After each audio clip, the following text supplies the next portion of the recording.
예, 히스토그램과 이제 probability 플롯과 별개로 이제 process capability ratio라는 게 있습니다. 예, probability capability ratio는 PCR이라고도 하고요. CP라는 이제 기호를 통해서 나타냅니다. CP. 아셨죠? 그래서 이 어떻게 구하냐 CP는 왜 USL specification limit 그리고 lower specification limit 이게 뭡니까? 사용자부터 준 요구 사항이죠. 이것을 차이를 6시그마로 나눠준 거예요. 그렇죠? 근데 시그마를 모를 경우에 어차피 관측 값으로 시그마 해서 추정을 한 다음에 시그마 값을 추정을 한 다음에 나누게 되겠죠? 그럼 이제 CP 해시 됩니다. 추정된 process capability ratio예요. 그렇죠? 예. 그래서 이제 이거를 이렇게 구하고 나면 나중에 이 역수를 취하고 곱하기 100을 해주면 무슨 의미가 되냐? 퍼센티지 확률이죠. percentage of the specification band used up 이거 예전에 하신 적 있어요. 기억나시나요? 그래서 요구된 사항에서 우리 공정이 몇 프로를 사용하고 있는지, 충족시키고 있는지, 여유가 있는지 한번 살펴본 적이 있었습니다. 그때 대략 16% 여유가 있었나요? B값이 그때 84%가 나왔던 걸로 기억을 하는데, 그렇죠? 예제. 그렇죠. 첫, 이제, 관리도 처음 이제 소개 드릴 때, CP 값을 이제 계산을 해봤잖아요. 네, 그때 한번 추억을 떠올리시기 바랍니다. 네, 기억하시려나? 모르겠네요. 예. 그래서 이 example 예를 한번 보죠. 예를 한번 보면은 USL 이 1이고 그때 얘죠. USL, LSL이 2입니다. 시그마는 0.1398이에요. 그러면 그냥 대입하시면 됩니다. 그럼 CP 값이 이렇게 나오죠. 그렇죠? 예, 뭐 그렇게 해서 이제 추가적으로 또 살펴보면 어떻게 됩니까? 이거를 계산하시면 1.192가 나와요. 아셨죠? 이제 percentage of specification band used up by the process 해가지고 공정이 이제 어느 정도 요구사항을 충족시킬 수 있는지 확률값 P를 구해볼까요? P를 구하려면은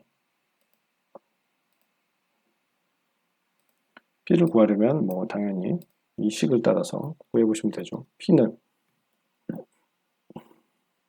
1 나누기 1.192 곱하기 100. 네, 제가 이꼴 사인 나왔었습니다. 네, 이렇게 계산하면 그렇죠. 그때 84% 나왔다고 했었죠. 네, 그래서 이렇게 대략적으로 84% 나와가지고 요구된 USL과 LSL 사이에서 84% 정도 공정이 이제 충족시키고 있고 여유로 16% 남았다라고 했습니다. 그렇죠. 그때 뭐라고 추가적으로 또 설명을 드렸죠? CP 값이 1보다 크거나 같으면 좋다고 그랬죠. 네, 왜? 요구사항보다 요구사항 이제 USL, LSL, 스페시피케이션 리밋 소비자가 요구하는 상한선과 하한선보다 항상 이 공정 능력이 이 안에 있으니까 그렇습니다. 1을 넘어가는 순간 이 상한선과 하한선 넘어가면서 불량이 많이 발생할 수 있다고 했어요. 물론 안에 있어도 확률적으로 아주 진짜 만에 하나 발생할 수 있겠죠. 예, 그리고 마찬가지로 이제 one side process capacity ratio라고 해서 한쪽 측면만 볼 수도 있습니다. 예, 어떻게? 이제 upper specification only에서 한쪽 측면 볼 때는 3시그마로 나눠주셔야 돼요. lower specification only 이렇게. 그래서 USL가 평균, 이제 공정 평균, 그리고 공정 평균에서 LSL을 빼준 값. 아셨죠? 항상 이제 양수가 나올 수 있도록 이렇게 해주는 거죠. 이그젠플 8.2를 한번 다시 한번 풀어보실까요? 예, 그대로입니다. 데이터는 이제 컨테이너예요. 글래스 컨테이너 100개를 이제 파열 강도를 실험한 그 표를 그대로 이용할게요. 아셨죠? 여기서 이제 X바가 뭐였죠? X바는 데이터에서 X바는 264개, 264 PSI, 아니 4개가 아니죠. PSI죠. 그리고 S는 한 대략 32 정도 나왔었던 것 같습니다. 그렇죠? 네. 그러면 여기서 이제 그 한 측 이제 프로세스 캐파빌리티 CP를 만드는데 결국 CPL을 계산하는데 여러분 CPL을 하는데 이 가정하에서 CPL을 계산하시기 바랍니다. 아시죠? 식은 어디 있다? 여기 있다. 네, 식은 여기서요. CPL 이거예요. 네, 그러면 계산해 보시기 바랍니다.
예.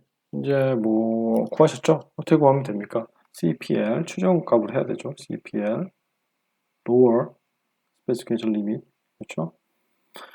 그래서 이제 CPL입니다. CPU가 아닌 CPL이에요. 예, 그 추정값은 어떻게 해야 하냐? 결국에 mu hat 마이너스 LSL 주어진 LSL이 있었죠. 그리고 3 시그마 hat입니다. 추정된 시그마 값. 뭐 어떻게 됐습니까? 제가 답을 자 파라미터 드렸죠. 164였고 마이너스 LSL 뭐였습니까? 여기 200 PSI라고 써있죠. 200 그리고 이거에 3 곱하기 32 그렇죠? 그러면 대략적으로 몇이 나옵니까?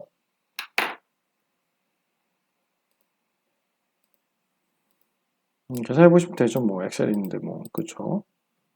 264 마이너스 200 그리고 64가 나오고 분자는 3 곱하기 32 분모는 96이 나와서 결국 0.67 정도 67% 정도 대략 그렇죠? 맞습니까? 맞죠? 그럼 67% 정도 나옵니다. 그럼 능력이 어떻게 되는 겁니까? 67% 정도 나오면 한쪽 1보다 작죠? 예, 좋은 게 아니죠? 결국 뭡니까? 1보다 작기 때문에 응? 1보다 작기 때문에 결국 불량이 발생할 수가 있겠죠. 그렇죠.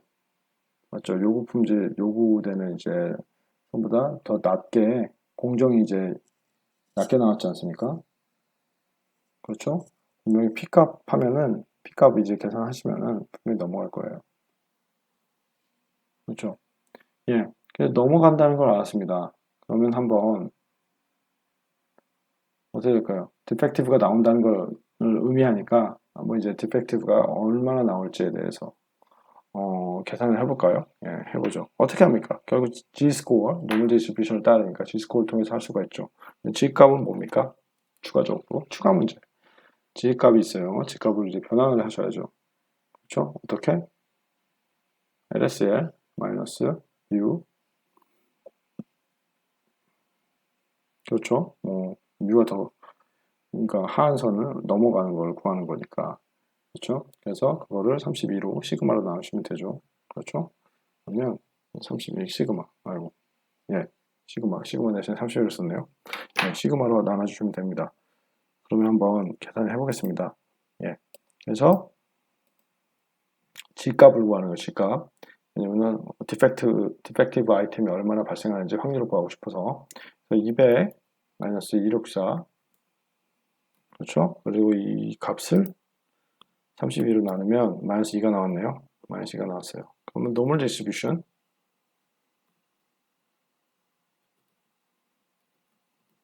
그렇죠? 노멀 디스트리뷰션 이용해 볼게요. 마이너스 2, x는 마이너스 2, g 값이죠. 그리고 표준 정기분포 예, 미는 알죠? 0이고 스탠다드 데비에이션 1이고 큐뮬러티브 true 해볼게요. 그럼 랩테일부터 계산이 되겠죠? 예. 그러면 이런 확률이 나옵니다. 확률로 바꿔줄까요? 퍼센트로 2.275 정도 나오네요. 2.275 혹은 2.28 그 정도 나오는데 2.28 나죠. 예. 반올림해서 2.28 그 말은 뭡니까? 결국에 100개를 생산하면 그 2.28개의 디펙티브 컨테이너가 논 컨포밍 컨테이너가 발생한다는 거예요. 밀리언 단위로 바꾸면 만약 100만 개가 있다면 ppm으로 바꿔서 100만 기회가 오퍼튜니티가 주어졌을 때 이렇게 한다면 결국에는 엄청난 수의 22,750개 정도 그러니까 거의 뭐 22,800이죠. 저희가 2.28로 봤으니까 그 정도의 이제 컨테이너 논 컨포밍 컨테이너들이 부적합 컨테이너들이 발생한다는 거 만들어진다는 겁니다. 아셨죠? 그래서 뭐 노멀 이제 정규 분포를 따른다고 가정이 가능하면은 이렇게 바로 부적합품이 나올 확률까지 계산하실 수가 있어요. 공정 능력이 이미 1보다 작다는 걸 알았기 때문에 이런 추가적인 분석을 해준 겁니다. 아셨죠? 네. 예, 그럼 이제 CP에 대해서, CP value에 대해서 좀 더 살펴보도록 하겠습니다. CP의 단점, does not take into account, 설명할 수 없답니다. Where the process mean is located relative to the specification. 그러니까 스페시피케이션과 비교를 해서 CP value는 결국에 뭐 1보다 크거나 같거나 1보다 크거나 같냐 혹은 1보다 작냐 그렇게 나오기 때문에 process mean이 과연 어디에 있는지를 알려주지 않는다는 거예요. 단점이죠. 그냥 공정은 어느 정도 충족을 하고 있느냐 아니냐 뭐 그 정도만 얘기해 줍니다. 그렇기 때문에 추가적으로 생각한 게 이제 CPK라는 CPK가 드디어 나오는군요. CPK라는 또 다른 공정 능력 레시오를 이제 평가하는 척도를 만들었습니다. 예. CPK는 그렇게 크게 다르진 않고 뭐가 있냐면 이제 둘 중에 미니멈 밸류를 택해요. 뭐 중에 CPU와 CPL 여전히 그래서 CPU와 CPL 계산을 하셔야 되는 거죠. 그거 중에서 미니멈 밸류 택합니다. 예. 그래서 굉장히 단순한데 결국에는 뭡니까? 원사이드 PCR이라고 불리는데 for 무엇을 위해서 nearest to the processing average 결국 processing average에서 가까운 specific limit과 관련돼서 이제 택하게 된답니다. 그렇기 때문에 공정 능력에 사실 그러면 더 유리하게 되겠죠. 공정 능력 분석하는데 왜 그런지 한번 이 두 개의 그림을 통해서 비교를 해보겠습니다. CP 값을 이 두 개를 통해서 구해 보시면 알겠지만 CP 값이 서로 같아요. 음? 그렇죠. CP 값이 서로 같기 때문에 공정을 결론적으로 이제 공정을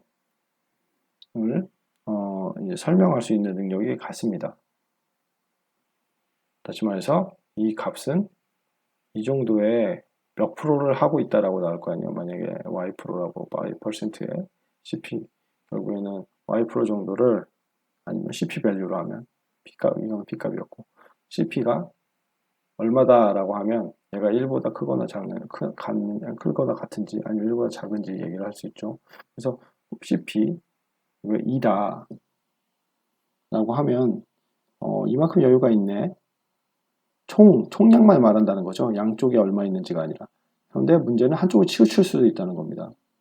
이 총량이 이 총량과 같겠죠. 그렇기 때문에 CP값이 똑같이 나오는 거 아닙니까? 개념적으로 사용자가 준 LSL과 USL 사이에서 얼만큼 현재 공정이 이 전체를 사용하고 있느냐 해서 P값을 구했잖아요. 결국 CP는 역수였는데 그렇죠? 곱하기 100 역수였잖아요. 그렇기 때문에 CP값이 결국 같다는 말은 무슨 말입니까? 여유가 이만큼 있다. 여유의 총량이 같다. 는 말하고 똑같죠. 그렇죠. 근데 이제 중앙에 얼마 어쪽에 치우쳐져 있는지 얘기를 안 하고 있기 때문에 문제는 뭐냐면 사실 얘는 두 번째 경우는 여유가 더 없는 겁니다. 왜? 평균 그 정균포를 따른다면 이게 대칭이잖아요. 그래서 만약 분산이 더 커지거나 그러면은 아니면 더 분량이 많이 생긴다면 이쪽이 더 쉽게 발생하겠죠. 위에 이제 A 그래프보다는 다시 지워서 설명을 좀 더 명확하게 해보자면 둘이 CP 값이 같다는 거 공정 능력이 같다는 겁니다. 예. 그런데 이, 이 중심, 이 평균이 어딘지 위치를 말하지 않았기 때문에 이 중앙에서 여기까지 분량이 발생해서 이렇게 발생해서 여기 나가는 확률보다 여기서 발생해서 분량이 발생할 확률이 더 높잖아요. 그렇기 때문에 B가 더 위험한 거죠. 그렇죠? A보다는 더 여기는 공간이 상대적으로 더 멀잖아요. 공평하게. 근데 이쪽은 가까운 쪽이 USL이 너무나 가까워서 USL을 넘는 불량품이 더 많이 자주 발생할 거 아닙니까? 반대로 이쪽은 더 멀기 때문에 LSL을 넘어가는 불량품은 상대적으로 앞서 위에 있는 그래프보다는 작겠죠. 거의 안 발생하겠죠, 여기는 상대적으로. 그렇죠. 그렇기 때문에 이 중앙 그러니까 뮤 값이죠. 뮤 값 혹은 엑스바 값이 어디인지 알려주는 게 필요하다는 겁니다. 한번 CPK를 계산해 봅시다. 제가 좀 정보를 드릴 테니까 CPK를 직접 계산해 보세요. 이거를 이제 중앙값을 53이라고 할게요. 53 아셨죠? 53 그리고 상한선 USL 주어졌고 LSL도 주어졌고요. 예. 이럴 경우에 이 식을 이용해서 CPK를 한번 구해보세요. 과연 답을 줄였지만 과연 1.5가 나오는지 확인해 보시기 바랍니다. 그리고 이 역시도 중앙값이 51대 CPK가 2.0이 나오는지 확인하시기 바랍니다. 아셨죠? 예, 해보세요. 참고로 이제 시그마는 2입니다.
예, 그럼 한번 문제를 같이 한번 풀어볼까요? 과연 2.0이 나오고 1.5가 나오는지 한번 살펴봅시다. 53이라고 했고요. 두 번째 그래프의 중앙가, 그러니까 뮤는 53이라고 했고, 첫 번째는 주어졌죠. 50입니다. 그러면 위에 거부터 한번 구해보죠. 공식에 맞춰서 구해볼게요. 대입만 하면 되기 때문에 매우 간단한 문제죠. 그래도 확인하는 게 좋으니까. 네, 그래서 한번 봅시다. 민 뭡니까? CPU는 뭐였죠? USL 62 마이너스 50 죠? 3 곱하기 2 시그마 그리고 8 거기 12를 8이 아니라 12를 6으로 나누는 꼴이니까 2가 나오겠네요. 그렇죠? CPL 보시죠. CPL은 여기도 U 마이너스 LSL 38 여기도 12네. 그리고 3 곱하기 2 해서 여기도 2가 나옵니다.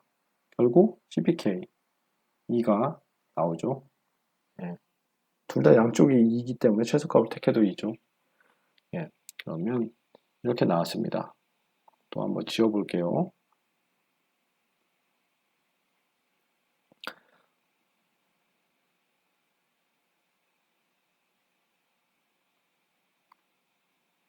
예, 두 번째를 한번 구해봅시다. 민 최소값을 구하는 거예요. 둘 중에 하나. 예, CPU는 어떻게 됩니까? 바로 이제 값을 적겠습니다. USL 62, U는 53이라고 했어요. 그렇죠? 13, 3 곱하기 2, 시그마는 그대로 똑같죠? 반대로 TPL은 53 마이너스 38 그리고 3 곱하기 2 네. 그러면 첫 번째 구는 분자가 9가 되고요. 얘는 9가 되고요. 결국 그렇죠. 여기는 15가 됩니다. 맞죠? 그리고 15를 6으로 나누는 거죠. 9를 6으로 나누고 그럼 뭐가 됩니까? 이쪽은 1.5 이쪽은 어떻게 돼요? 2.5 그렇죠? 그러면 최소값 1.5 여기를 택하는 거죠. CPK가 1.5가 된다는 거예요. 이래서 가까운 이제 스페시피케이션 리밋과 관련해서의 거리를 공정 능력을 평가하기 때문에 CPK를 사용할 필요가 있다라고 하는 겁니다. 예, 그래서 이제 컴피던스 인터벌, CP에 대해서 컴피던스 인터벌을 구하실 수 있는데요. 이렇게 앞서 지금 이제 보이는 식에 맞춰서 컴피던스 인터벌을 구하시면 됩니다. 이제 카이스퀘어를 사용을 하고요. 그거를 이제 자유도로 나눠준 값을 이제 근호로 해서 구해주시면 되고 거기에다가 추정된 CP 값을 곱해주시면 됩니다. 아셨죠? 예, 뭐 이와 관련해서 한번 문제를 이제 풀어보도록 하죠. 예제를 풀어보면서 이제 이해를 해보도록 합시다. 뭐 그렇게 크게 문제가 없기 때문에 그렇게 복잡하지 않은 식이기 때문에 바로 예제를 풀면 될 것 같아요. 안정된 프로세스가 있다고 하죠. upper lower specification limit이 주어졌다고 할게요. 62와 LSL 38, 62와 38입니다. 그리고 샘플 사이즈가 20이에요. 그래서 n이 20이다. 그렇죠? 그리고 이 추가적으로 주어진 게 sample standard deviation S는 1.75다. 아셨죠? 이럴 경우에 95%의 confidence interval을 CP에 대해서 구해보자. 그러면 뭐였습니까?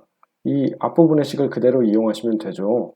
CP의 confidence interval 한번 구해보도록 하죠. 예, 어떻게 해야 됩니까? 일단은 CP 추정값 구하셔야죠. 네, 추정값 구하셔야죠. 그래서 이 CP 추정값은 어떻게 구해요? USL, LSL, 그렇죠? 그리고 6S에서 Sample Standard Deviation 이용을 하시면 되고, 그렇죠? 이 값을 토대로 CP 이제 CP 값을 구하실 수 있고요. 그리고 나셔서 뭡니까? 카이스케어 값 이미 드렸죠? 여기 문제에서 이렇게 드렸지 않습니까? 즉 양측에 이제 카이스케어 값을 드렸기 때문에 카이스케어 값대로 구해주시면 되죠. 그렇죠? 이거는 이제 하한선 구하실 때 쓰시면 되고 이건 상한선 구하실 때 쓰시면 됩니다. 예, 그러면 한번 문제를 한번 풀어보시기 바랍니다.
예, 이제 문제를 같이 한번 풀어보도록 하겠습니다. 앞서 이제 모든 파라미터를 드렸고, 일단은 CP 밸류부터 구해볼까요? USL이 이제 62에서 38을 빼주시고, 6 곱하기 S였죠? S값이 몇이었나요?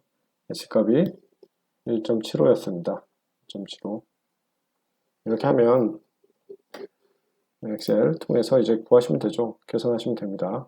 CP 값은 예, 엑셀 파일이 열릴 때까지 잠시 이제 기다려야 되고, 어,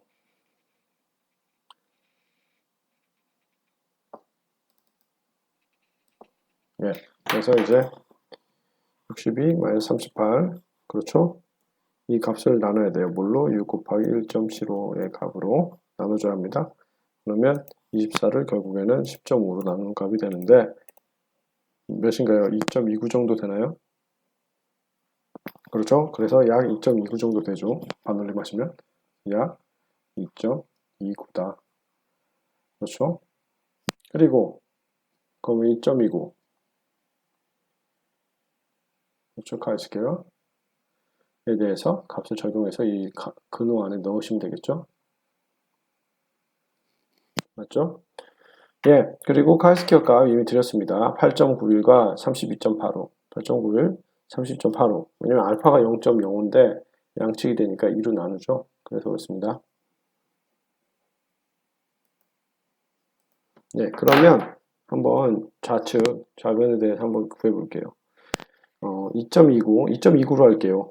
예, 2.29로 CP, 추정한 CP 값을 사용하겠습니다. 예, 그리고 SQRT, 예, 이런 거예요. 반올림 하는 거에 따라서 약간의 계산값이 달라질 수 있는데, 제가 이제 식이 맞을 경우에 다 인정한다고 했어요. 그게 값이 너무나 다르지 않을 경우에. 아셨죠? 예, 그래서 이제 스퀘어 루트를 곱하는데, 분자는 뭐가 됩니까? 카이스퀘어 에서 중값 8.91. 그렇죠?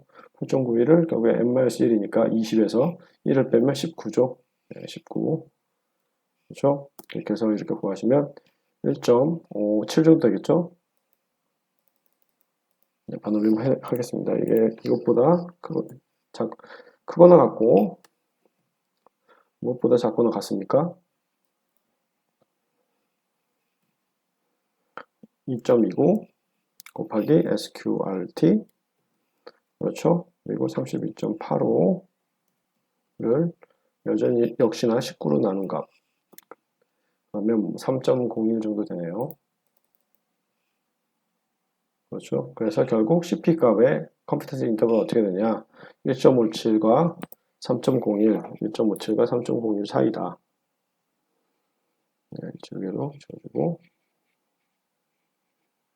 결국 계산한 결과만 쓴다면 1.57과 네, 그리고 이제 3.01이다. 아셨죠? 네, 이렇게 추정된 CP 값이 어쨌든 이 레인지 자체가 1보다 크니까 긍정적이네요. 그렇죠? 예, 이제 요구된 이 사양을 충분히 충족시킨다고 보시면 되겠습니다. 예, 그리고 이제 추가적으로 CPK에 대해서도 컨피던스 인터벌을 구해보실 수 있어요.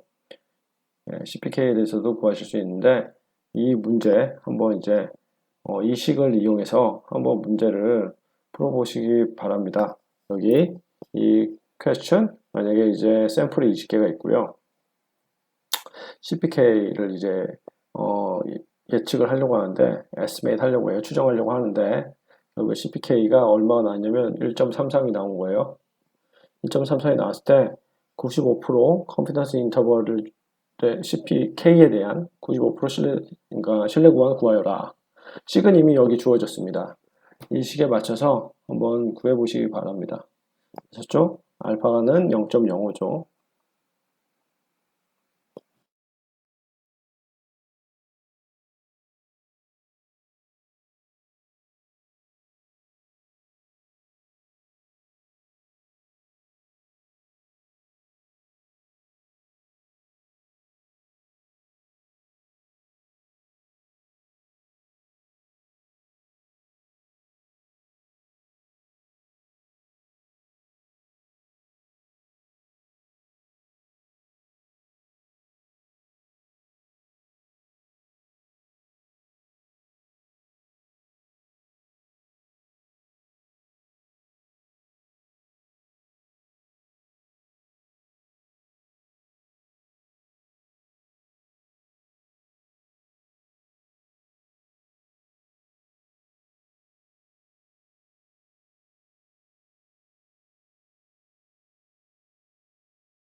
예, 그럼 한번 문제를 풀어보도록 하겠습니다. CPK, 뭐 복잡해 보여도 웬만큼 값을 다 줬기 때문에 추정된 CPK 몇이었습니까? 1.33이라 이미 주어졌고, 그렇죠? 얘는 1.33의 제곱이고요. 그렇죠? n은 얼마였으니까? n은 20이니까 20, 9, 그렇죠? 9를 곱해주면 이 부분 분모 구하실 수 있고, 이 부분은 2 곱하기 19이지 않습니까? 네. 또 어디가 문제인가요? 아, 이 부분, 그렇죠? 얼마입니까? 알파를 2로 나눴을 때 0.025, 0.025의 집값은 얼마입니까? 1.96. 그렇죠? 1.96이죠. 확인해 보셔도 되죠. 엑셀을 통해서 이제 한번 계산을 해봅시다. 예, 일단은 G값부터 계산해 볼까요? Normal Distribution. 그렇죠? 인버스 사용하셔야 되죠. 그냥 probability 알파만 알고 있으니까 0.025 표준 정규 분포 평균값은 0이고 베리언스는 1이고 분산은 1이죠. 예, 그러면 거의 보시다시피 1.96 맞죠? 마이너스 1.96 그리고 플러스 1.96 그렇죠? 마이너스 플러스 그래서 어쨌든 1.96 그렇죠? 절대값으로 하면 그렇죠? 이 교재에서는 이미 마이너스를 넣었어요. 보시면 알겠지만 여기 플러스로 이미 했습니다. 그래서 1.96만 넣으시면 돼요. 예, 그럼 한번 구해봅시다. 하한선 1.33 CPK 추정된 CPK 값이죠. 얘하고 곱해야 돼요. 그렇죠? 이 대괄호 부분입니다. 대괄호 부분 여기요. 이 대괄호 부분 한번 구해보겠습니다. 이 1.1 마이너스 G값은 1.96이었죠. 그렇죠? 그리고 SQRT 해서 근호 계산해 주셔야죠. 근호 안에 값이 굉장히 복잡한데 이 1을 무엇으로 나눠줘야 되냐면 여기 써놨죠? 여기 써놨지 않습니까? 9 곱하기 n 20이고요. 그리고 1.33의 제곱이었어요. 그렇죠? 또한 더해주고 1을 또 다른 수로 나눠줘야죠. 뭘로? 2 곱하기 19로 나눠줬습니다. 그래서 좌변은 결국 0.88 정도 되네요. 뭐 복잡해 보여도 결국엔 0.88입니다. 추가적으로 여기 우변, 그러니까 얘는 뭐 작거나 같고 크거나 같다. 그렇죠? 뭐 추정한 CPK가 그렇죠? 여기 값 뭐 따로 계산해 주기 싫으시면 이렇게 복사하신 다음에 어차피 이 부분만 플러스로 마이너스 1.96 플러스 1.96으로만 넣으시면 되니까 그렇죠? 그래서 빠르게 계산하실 수 있습니다. 너무 빨랐나요? 예, 1.33 그리고 이제 계산하는 식 자체가 다 동일하지 않습니까? 이쪽이 그래서 여기다가 이제 마이너스 1.96 대신에 플러스 1.96 넣은 거예요. 그러면 상한선은 얼마가 나오냐? 그러면 상한선은 결국 1.78 0.88과 1.78 사이다. 다른 색깔 써서 한번 써볼까요? 0.88과 pk, 추정한 CPK는 1.8니까 1.78 사이다가 답이 되죠. 그렇죠. 예, 그래서 이제 공식, 어차피 이제 기말고사 때도 공식을 다 이렇게 정리해서 보실 수 있기 때문에, 이렇게 공식 보시면서 이용하시면 됩니다. 예, 굳이 또 외우시려고 고생하실 필요 없어요. 예, 여러분들이 좋아하시는, 아니, 예, 좋아하시는 이제 가설 검정, 공정 능력에 대한 가설 검정을 하는 시간을 해보는 시간을 갖도록 하겠습니다. CP 값이죠, 결국. CP 값에 대해서. 과연 우리가 타겟 목표라는 CP값과 같은지 아니면 그것보다 더 나은지 크다는 게 결국에 뭡니까? 우리가 사실은 이 H조를 리젝하고 싶은 거죠. 리젝을 하시면 이게 CP값이 크다는 건 결국에는 뭡니까? 실제 주어진 요구사항에서 그 확률, 그 P값이 CP값이 크다는 거는 P값이 낮아지기 때문에 유즈업이죠. 이제 probability. 그래서 이제 무슨 말이냐면 사용하고 있는 비율이기 때문에 이 값이 P값이 작으면 작을수록 좋죠. 다른 말로 CP값이 높으면 높을수록 그렇죠. 퍼센티지가 작아지기 때문에 사용하고 있는 현재 이제 상한선과 하한선, 하한선과 상한선에서 몇 프로 지금 현재 공정 능력이 몇 프로 정도 사용하고 있느냐 했을 때 낮은 확률이 좋잖아요. 그럼 CP값이 어떻게 됩니까? 높아야죠. 왜냐하면 P는 CP의 역수니까 P는 그렇죠. 기억하시죠? 이거 곱하기 100이었죠. 그래서 높은 이거를 이제 대립가설을 이제 확인해 보고 싶은 거예요. 예. 그래서 이제 기무가설을 유적하고 싶습니다. 그래서 not capable, 이거는 capable. 이게 좋은 거죠. 예. 이 검정을 이제 실시해 보도록 하겠습니다. 어떻게 실시를 하냐? 이 예제는 같이 저랑 보시죠. 예, 예제를 통해서 확인하는 게 좋아요. 어차피 가설 검증에 대해서 이제 지식이 있으시니까. 예, 그래서 이제 서플라이어가 무조건 CP 값이 1.33이라는 걸 데몬스트레이트 해야 돼요. 이거보다 낫다는 걸. 예? 익시드니까. 이거보다 낫다는 걸, 그 공격력을 갖췄다라는 거를 보여주고 싶답니다. 예. 그러면 H0는 뭐가 됩니까? H0는 CP는 1.33이 되고, 그렇죠? 대립가설 H1은 뭐가 됩니까? CP는 1.33보다 크다가 되겠죠? 그래서 익시드한다는 걸 보여주고 싶어요. 그래서 저 공격능력 저희는 공격능력을 충분히 갖추고 있어요 라고 얘기를 하고 싶은 거죠 사실. 그래서 우리가 뭘 한다? 얘를 리젝하는 게 목표다. 그렇죠? 기억하는 게 목표입니다. 목표를 헷갈리시면 안 돼요. 예. 그래서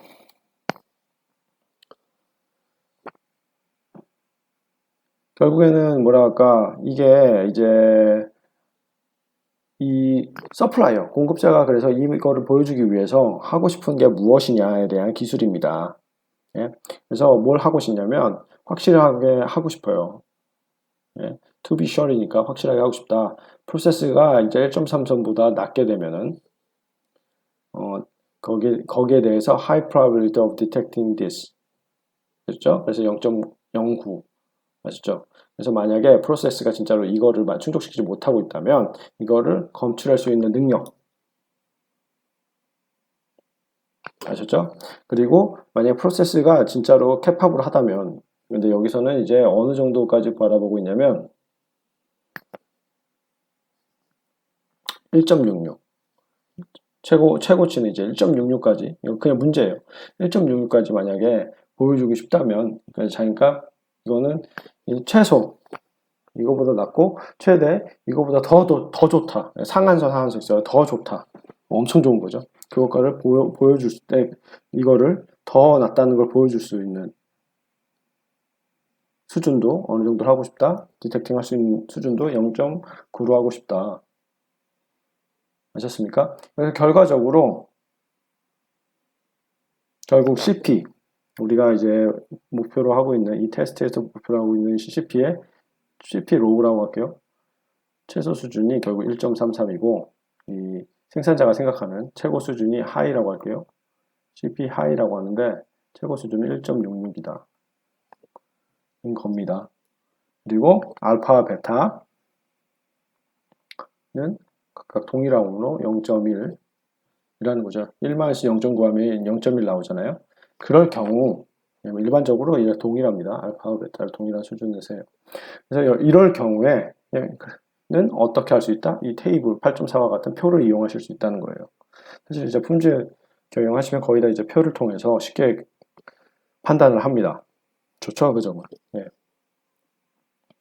나중에는 제가 관리도 그릴 때도 미니탭 사용하시면 굉장히 쉽다고 했어요. 그거는 이제 나중에 실습 시간에 알려드릴 테니까 그 부분까지 지금 그 부분을 이제 걱정하실 바는 없고요. 그래서 이 표를 한번 사용해서 문제를 풀어보도록 합시다. 처음에 이제 이 표를 어떻게 사용하셔야 되냐면 일단은 이쪽만 고려를 하겠죠. 우리가 알파와 베타가 0.1이라고 했으니까 처음에는 이제 레시오를 구하셔야 합니다. CP 하이랑 CP 로를 알고 있기 때문에 그렇죠? CP 하이랑 CP 로를 알고 있기 때문에 이 둘의 레시오를 구하셔야 돼요. CP 하이가 몇이었냐면 1.66이었고요. 이거를 1.33으로 나누셔야 돼요. 아셨죠? 한번 나눠보죠.